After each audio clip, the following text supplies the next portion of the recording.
الحمد لله رب العالمين والصلاة والسلام على سيدنا ومولانا محمد وآله وصحبه وأزواجه وذريته أجمعين. اللهم ربنا أرنا الحق حقا وارزقنا اتباعه وأرنا الباطل باطلا وارزقنا اجتنابه. اللهم أرنا حقائق الأشياء كما هي ربنا زدنا علما وعملا وإخلاصا يا رب العالمين. اللهم انصر أولياءك في غزة وفي فلسطين كلها وفي اليمن وفي لبنان. اللهم انصرهم على عدوك وعدوهم إنك على كل شيء قدير. اللهم فرج عنا وعن إخواننا في غزة وفي فلسطين كلها وفي اليمن وفي لبنان وفي كل مكان. اللهم فرج عنا وعنهم. اللهم نفس كربنا وكربهم وثبت أقدامنا وأقدامهم والطف بنا وبهم يا أرحم الراحمين يا رب العالمين. وصل وسلم على سيدنا محمد وآله وصحبه وأزواجه وذريته أجمعين برحمتك يا أرحم الراحمين. اچھا جی، حضرت علامہ اقبال کی کتاب تشکیل جدید الہیات اسلامیہ کے ترجمے کا مطالعہ جاری رکھتے ہیں، اور یہاں پہ بنیادی طور پہ روکے تھے کہ علامہ اقبال جو ہے فکر اور وجدان کے درمیان موازنہ کر رہے ہیں.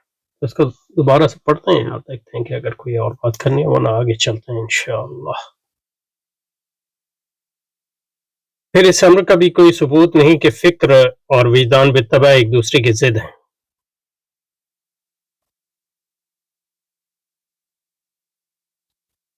اصل میں ہے nor is there any reason to suppose that thought and intuition are essentially opposed to each other. اصل میں جو ہے وہ ضد نہیں ہے، بلکہ مطلب یہ کہ مخالف، opposed to each other. کیونکہ ضد اگر ہیں تو ضد تو ایک جگہ جمع نہیں ہو سکتی، لیکن یہ کہ یہ تو کوئی نہیں کہتا کہ یعنی کانٹ بھی نہیں کہتا کہ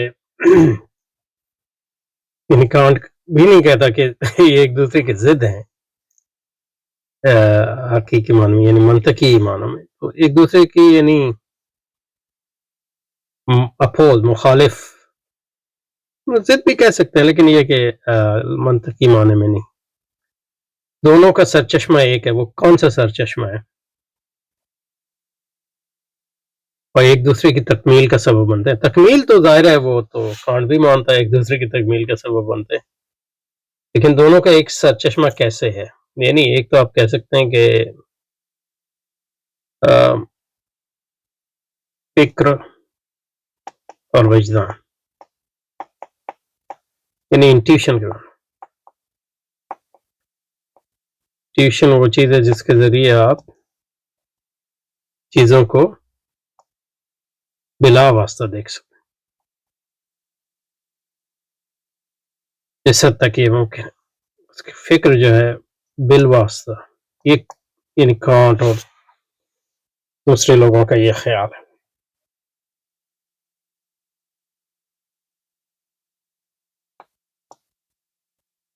اور کانٹ سے پہلے لوگوں کا خیال تھا کہ وجدان حسی بھی ہوتا ہے اور فکری بھی ہوتا ہے، لیکن کانٹ کے بعد جو ہے لوگوں نے فکری، زیادہ تر لوگوں نے، سب نے تو نہیں، فکری وجدان کا انکار کر دیا. اور پھر مطلب صوفیہ کے ہاں اور دوسرے مذاہب میں بھی اور کچھ فلسفیوں کے بھی ہاں وجدان کا ایک مطلب یہ اور یہ برگساں سے زیادہ قریب ہے، وہ یہ ہے کہ ایک حواس اور فکر دونوں سے اوپر کی چیز ہے، یہ مختلف چیز ہے، جس کو وہ وجدان یا انٹیوشن کہتے ہیں، جس کے ذریعے جو ہے انسان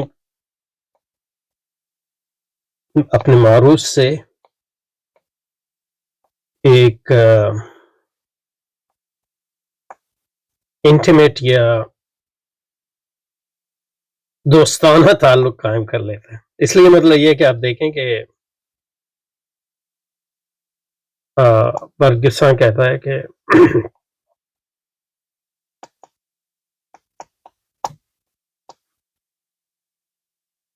انٹیوشن جو ہے ایک تجربہ ہے، یعنی ایکسپیرئنس ہے، اور اپنی مابعد و طبیعت میں مثلا وہ کہتا ہے کہ انٹیوشن بنیادی طور پہ سمپتھی ہے.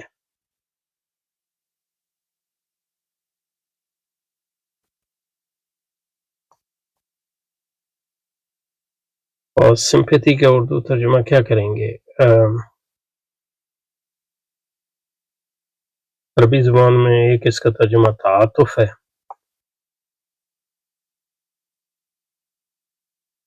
تعاطف اچھا ترجمہ ہے ایک لحاظ سے، مطلب سمپتھی کا، کیونکہ اردو میں بھی استعمال ہوتا ہے، لیکن دوسرے الفاظ ذرا دیکھتا ہوں تاکہ آسان کوئی لفظ مل جائے.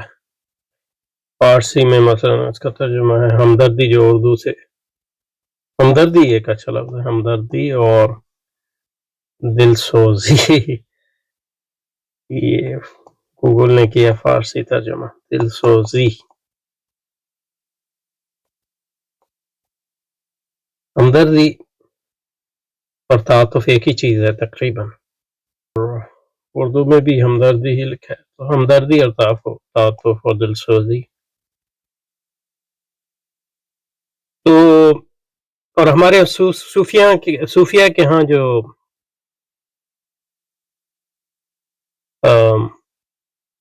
وجدان کا لفظ استعمال ہوتا ہے، یا کم از کم انٹیوشن اور وجدان کے مترادفات استعمال ہوتے ہیں، وہ انہی معنوں میں استعمال ہوتے ہیں کہ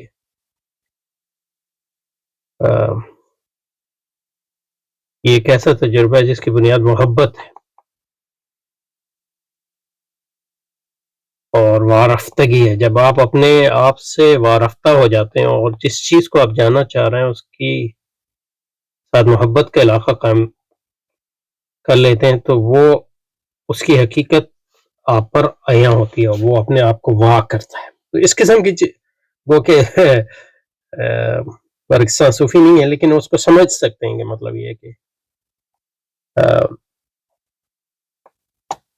تو کانٹ کیا ہے، جیسے کہ ہم نے دیکھا، ہم جو چیز کو جانتے ہیں وہ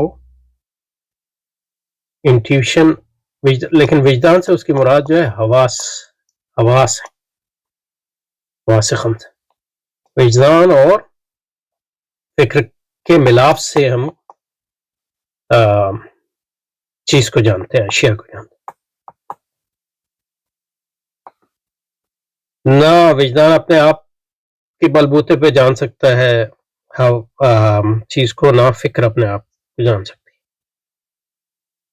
لیکن یہ کہ اشیاء کو جیسی کہ وہ ہیں وہ ہم نہیں جان سکتے،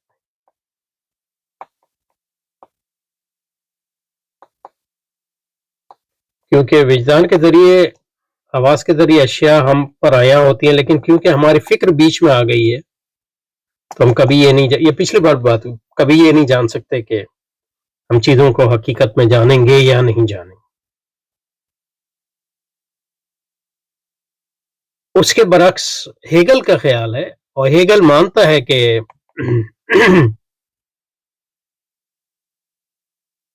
وجدان اور فکر دونوں کی ضرورت ہے، اور اسی طرح ہم اشیاء کو جانتے ہیں. لیکن کانٹ سے وہ اختلاف اس بات پہ کرتا ہے کہ وہ کہتا ہے کہ ہم اشیاء کو جیسی کہ وہ ہیں فکر اور وجدان کی بنیاد پہ ان کے ملاپ سے جان سکتے ہیں. اس کی وجہ یہ ہے کہ وجدان اور فکر دونوں جو ہیں اور اشیاء بھی، ان کی حقیقت ایک ہی ہے، کیونکہ کائنات کی حقیقت یہی ہے.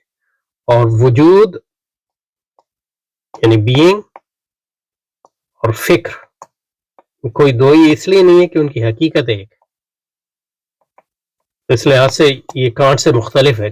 کانٹ جو ہے نہ اس کا اقرار کرتا ہے نہ اس کو رد کرتا ہے، کہ وہ کیونکہ وہ کہتا ہے کہ ہمیں نہیں پتا، کہ کیونکہ ہم فکر سے اوپر اٹھ نہیں سکتے بحیثیت انسان کے، اس لیے ہم کبھی بھی یہ نہیں جان سکیں گے کہ وجود جو ہے وہ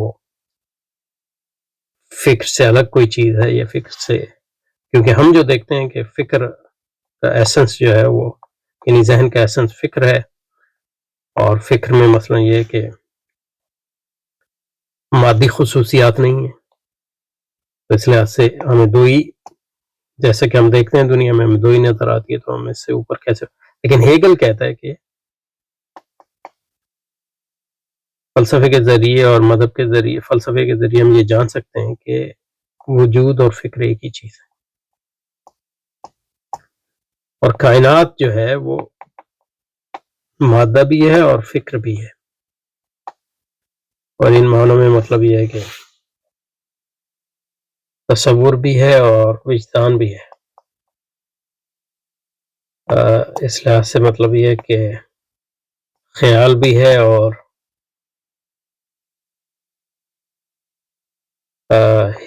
حس بھی ہے، جذبات بھی ہے، مثلا عقل جو ہے جذبات بھی ہے اور تصورات بھی ہے۔ اس کی وجہ کہ کائنات کی ایک ہی حقیقت ہے، ایک ہے، اس کو مونزم کہتے ہیں، اور وحدیت۔ اس کے برعکس جو ہے، جو کانٹ کا نظریہ وہ ڈوئلزم ہے، دو ہی، جو ارسطو کا بھی ایک لحاظ سے نظریہ ہے۔ جب کائنات ایک ہے تو ان معنوں میں فکر اور تصور میں یا وجدان میں کوئی دو ہی نہیں، یہ مختلف طریقے ہیں، اور ان لحاظ سے ان کا سرچشمہ ایک ہے، جو حقیقت مطلقہ اس کا سرچشمہ ہے۔ تو اس لحاظ سے اقبال ہیگیلین ہے، لیکن اقبال پر صوفیہ کے ذریعے اور برگسان کے ذریعے وجدان کے برگسانی اور صوفیائی تصور کا بھی اثر ہوا ہے، اور وہ بھی ہیگل سے لگا کھا سکتا ہے، ہیگل کے ساتھ اس کو ملا سکتے ہیں، کیونکہ بالآخر حقیقت جب ایک ہے تو پھر یہ ہے کہ اس حقیقت تو ہم خود، جیسے وہ کہتے ہیں نا، تلاش ہم اپنی ہی کر رہے ہیں، کیونکہ جو مادہ ہے وہ بھی ہم ہیں، اور فکر ہے وہ بھی ہم ہیں، اور اصل میں مطلب یہ حقیقت مطلق کا اس کو خدا کہیں، وہ فکر بھی ہے اور مادہ بھی ہے، اور وہ تاریخی عمل کے ذریعے اپنے اظہار کر رہی ہے۔ تو مطلب یہ کہ سرچشمہ ہر چیز کا ایک ہی ہے، تو ان معنوں میں دو ہی کوئی نہیں۔ تو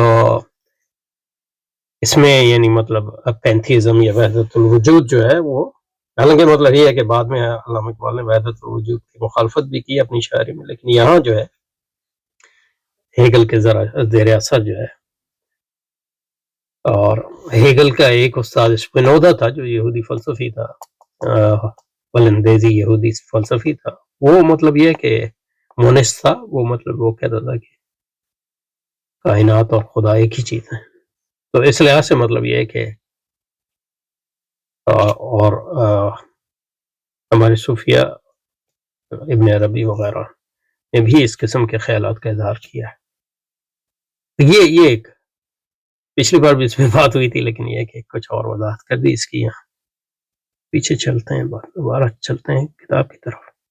تو اس لحاظ سے کہہ رہے ہیں کہ وجدان ایک دوسرے دونوں کا سرچشمہ، ایک دونوں کی ایک دوسرے سبب بنتے ہیں، ایک جزو حقیقت پر دسترس حاصل کرتا ہے، یہ ہے فکر۔ اب یہاں ہیگل سے نکل رہے ہیں ایک لحاظ سے، کیونکہ ہیگل کے ہاں فکر اور وجدان ساتھ ساتھ چلتے ہیں، گو کہ کہہ سکتے ہیں کہ ایسے فلسفے رہے ہیں جہاں فکر کا غلبہ ہوا ہے، اور مثلا مذہب وغیرہ میں وجدان کا غلبہ ہے۔ تو اس لحاظ سے ہیگل سے مکمل طور پہ برات بھی یا نہیں ہے، تو ایک دوسرے کی طرف نسب ہے، ایک جزو جو ہے دوسرا من حیث الکل، یعنی وجدان من حیث الکل، حقیقت۔ تو یہ من حیث الکل جو ہے، یہ صوفیانہ اور برگسیانہ تصور ہے، وہ کہ اس کو ہم ہیگل سے بھی ملا سکتے ہیں۔ ایک کے سامنے حقیقت کا دوامی پہلو ہے اور دوسرے کے سامنے زمانی، کیونکہ دوامی کا کیا reality piecemeal, the other grasps its in wholeness. The one fixes gaze on the eternal, the other on the temporal aspect. کیونکہ کانٹ کے یہاں جو انٹیوشن ہے، وہ اس کی جو فارم ہے یا حیت ہے، وہ زمان ہے اور مکان۔ تو نہ صرف یہ کہ فکر جو ہے پھر انٹیوشن سے ملتی ہے، تو پھر جو ہے تصورات اس میں ڈلتے ہیں۔ تو جو کانٹ کا سسٹم ہے وہ یہ ہے کہ کانٹ کا جو سسٹم ہے پورا وہ یہ ہے کہ اب کے ساتھ وجدان ہے، وجدان جو ہے وہ خارج سے یا باطن سے یا یعنی اشیاء سے اطلاعات لیتا ہے، لیکن وجدان کی حیت ہے، اور اس کی جو حیت ہے وہ زمان اور مکان ہے، یعنی وجدان جو ہے ہر چیز کو زمان اور مکان کے اندر جو ہے رکھ کر ہی سمجھ سکتا ہے، اس کے باہر نہیں سمجھ سکتا. اور پھر جو ہے فکر جو ہے وہ تصورات فراہم کرتی ہے، اور اس سے مل کے جو ہے پھر شے ہمیں دکھتی ہے. اس لحاظ سے کانٹ کے ہاں مطلب یہ ہے کہ ہم حقیقت مطلقہ تک نہیں پہنچ سکتے. کیوں نہیں پہنچ سکتے؟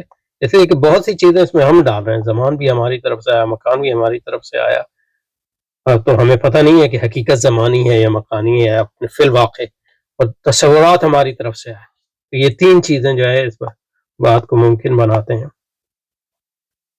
لیکن ہیگل اس فریم ورک کو ماننے کے باوجود کہتا ہے کہ ہم اشیاء تک پہنچ سکتے ہیں، کیونکہ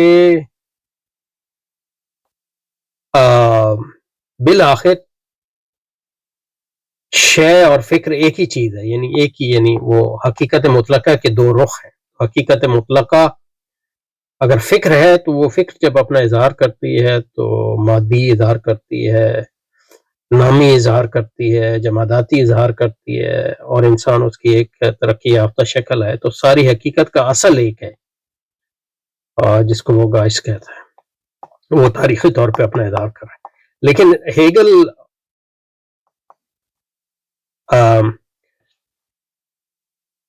وجدان، کانٹ کے وجدانی تصور اور فکر کی تجزیے کے ذریعے یہ ثابت کرتا ہے کہ ان کے درمیان جو کانٹ کہہ رہا ہے دوئی ہے، وہ دوئی نہیں. وہ صرف مطلب یہ کہ اپنی انٹالوجی کے ذریعے یہ تھوکتا نہیں ہے، بلکہ کانٹ کی ایپسٹمولوجی یا علمیات کو لے کے اس کو اندر سے جو ہے ڈی کنسٹرکٹ کرتا ہے ایک لحاظ سے. تو یہ ہیگل کا تصور ہے. بات کہاں سے چلی تھی؟ بات بھول گیا چلی کہاں سے تھی.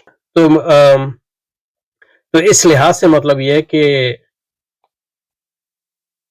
وجدان زمانی اور مکانی ہو بھی اور فکر تصوراتی ہو بھی، تو وہ ہیگل کے نزدیک اشیاء پہ پردہ نہیں ڈالتی، کیونکہ وجدان اور فکر اور ڈائریکٹنس اور بلا واسطہ شے سے تعلق اور بالواسطہ یا تصورات، ان کی حقیقت میں بنیادی طور پہ کوئی تضاد نہیں ہے ہیگل کے نزدیک. اور اس کی بنیادی وجہ یہ ہے کہ جو حقیقت مطلقہ وہ ایک ہے. تو اس لحاظ سے ہیگل کے نزدیک نہ صرف یہ کہ وجدان بلکہ فکر بھی چیزوں کا دوامی پہلو بھی دیکھ سکتی ہے اور زمانی پہلو بھی دیکھ سکتی ہے. تو یہ صرف نقطہ نظر کا فرق ہے. اور ہم چیزوں کا زمانی پہلو اس وقت دیکھتے ہیں جب ہم بطور محدود ہستی کے اپنے آپ اپنے نقطہ نظر سے اس کو دیکھتے ہیں. لیکن اگر ہم کائناتی نقطہ نظر اختیار کریں تو چیزوں کا ہم دوامی پہلو بھی دیکھ سکیں گے. تو یہ گل. اور برگساں کا اگر نظریہ لیں تو برگساں کے ہاں جو انٹیوشن ہے، جیسے کہ میں نے کہا، وہ چیزوں کی ہمدردی یا محبت میں یا وارفتگی میں جب اپنے آپ سے اوپر اٹھتے ہیں تو پھر چیزوں کو زمانی پہلو سے اوپر اٹھ کر دوامی پہلو میں دیکھ سکتے ہیں. تو یہ بنیادی بات. وجدان اگر بیک وقت تمام حقیقت سے لطف اندوز ہوتا ہے، یعنی حقیقت مطلب، تو فکر اس کے راستے پر رک رک کر قدم اٹھاتی، معنی میں کہ یہاں جو فکر کا جو پہلو ہے وہ ہمارے نقطہ نظر سے ہے، یعنی انسانی نقطہ نظر سے، اور وجدان کا جو پہلو ہے وہ کائناتی نقطہ نظر سے ایک لحاظ سے. فکر اس کے راستے پر اور اس کے مختلف اجزاء کی تخصیص و تحدید کرتا چلا جاتا ہے تاکہ فردن اس کے مشاہدہ کر سکے. یہ فکر جو ہے یہ اس کو کہیں گے یعنی کنسپچل فکر، تصوراتی فکر. لیکن ہیگل کا ایک ایسا فکر بھی ہے جو وجدان کی طرح حقیقت کا براہ راست مشاہدہ بھی کر سکتا ہے. دونوں اپنی تازگی اور تقویت ایک دوسرے متعدد ہونے سے جو بیعتبار منصب کے جو انہیں زندگی میں حاصل ہے اس پر منکشف ہوتی رہتی ہیں. تو اصل میں کہہ رہے ہیں the one fixes gaze on the eternal, the other on the temporal aspects of reality. The one is present enjoyment of the whole reality, the other aims at traversing the whole by slowly specifying, clothing up the various regions of the whole for exclusive observation. Both are need for each other mutual rejuvenation. یعنی ایک دوسرے کے محتاج ہیں دونوں. both seeks vision of the same reality. تو ترجمہ یہ صحیح ہے, دونوں اپنی ایک دوسرے کے محتاج, دونوں حقیقت کے لکھا کے آرزومند ہیں, دونوں اس حقیقت کے جو باعتبار اب منصب کے جو زندگی پر منکشف ہوتی رہتی. یہ ترجمہ ذرا ٹھیک نہیں لگ رہا پوری طرح. اصل میں ہے بہت سیک ویژن آف دا سیم رہتے ہیں, یعنی دونوں ایک ہی حقیقت ایک ہی ہے, دونوں ایک ہی حقیقت ہے, اس کی تلاش کریں. اور یہ حقیقت جو ہے اپنے آپ کو واہ کرتی ہے ان دونوں پر, ان کے زندگی میں, یعنی وجدان اور فکر کے مختلف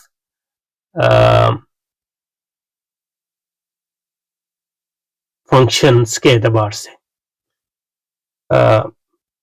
یہ منصب جو ہے فنکشن کا تھا, جو انہیں زندگی میں منصب فنکشن, ان دونوں کا جو فنکشن کہتے ہیں, یعنی کسی چیز کا, یعنی عقل کا فنکشن کیا ہے, عقل کا فنکشن کیا ہے. فنکشن کا بھی اردو میں ترجمہ منصب صحیح نہیں ہے یہاں. فنکشن کا جو زیادہ بہتر ترجمہ ہے وہ عمل ہے یا مہم. مہم عربی میں ہے لیکن اردو میں عمل. یعنی وجدان کا عمل کیا ہے؟ وجدان کا عمل یہ ہے کہ زندگی میں وجدان کا عمل یہ ہے کہ چیزوں کو جانے بطور کل کے, اور فکر کا عمل کیا ہے؟ چیزوں کو جانے جزون جزون. یہ کہہ رہے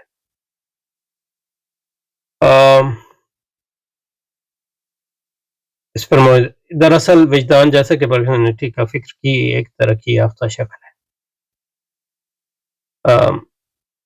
وجدان فکر کی ایک ترقی یافتہ شکل ہے, تو یہ ایک الگ چیز ہے. تو اس میں انگلش میں کیا کہ in fact intelligence as Bergson says is only a higher kind of intellect.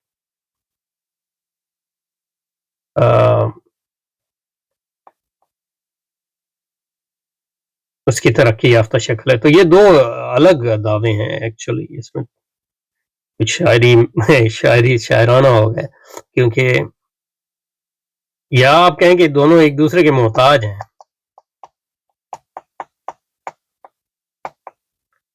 یعنی اس کو ملا تو سکتے ہیں, لیکن یہ ایک دعویٰ ہے. دوسرا آپ کہہ رہے ہیں کہ وہ ایک جو ہے دوسرے کی ترقی یافتہ شکل ہے. تو یہ دونوں مختلف دعوے ہیں. میں یہ نہیں کہہ رہا کہ ان میں تضاد نہیں ہے, لیکن یہ کہ دعوے دو مختلف ہیں. اور بنیادی طور پہ یہ کہہ رہے ہیں کہ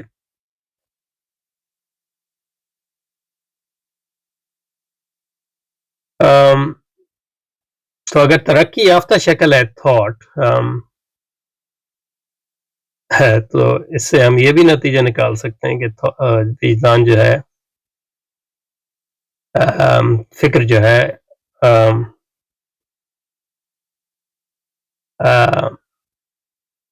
یا تو وہ ایک ہی برابر کے ہیں, یا یہ کہ وجدان جو ہے فکر کی ترقی یافتہ شکل ہے.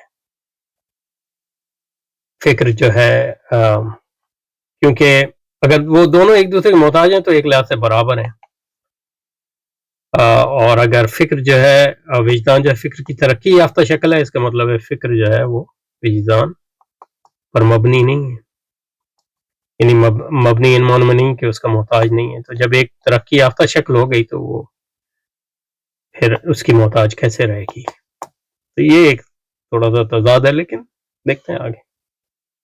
تو یہاں پہ رکتے ہیں انشاءاللہ. سبحانک اللہم و بحمدک نشہد ان لا الہ الا انت نستغفرک و نتوب الیک.